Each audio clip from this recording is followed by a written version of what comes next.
বুধবার উদয়পুর টাউন হলে তথ্য ও সংস্কৃতি দপ্তর, গোমতী জেলা পরিষদ, পৌর পরিষদ ও শিক্ষা দপ্তরের উদ্যোগে অনুষ্ঠিত সাহিত্য সম্রাট বঙ্কিমচন্দ্র চট্টোপাধ্যায়ের 186তম জন্মদিবস।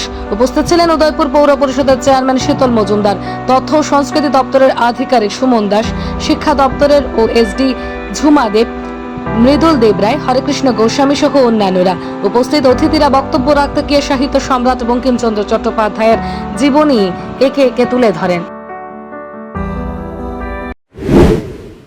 স্বাধীনতাকে এগিয়ে নেওয়ার জন্য ওনার যে অনুপ্রেরণা, সে যে আনন্দমঠের যে মুখ্য একটি সঙ্গীত, যা তৎসময়ে ভারতের জাতীয় সঙ্গীত হিসাবে স্বীকৃতি দেওয়া হয়েছিল, বন্দে মাতরম, সে সঙ্গীতটি যা আজকে প্রথম গাওয়া হয়েছে, যা আমরা দাঁড়িয়ে সম্মান জানিয়েছিলাম, এটা স্বাধীনতা সংগ্রামীদেরকে অনুপ্রাণিত করেছিল।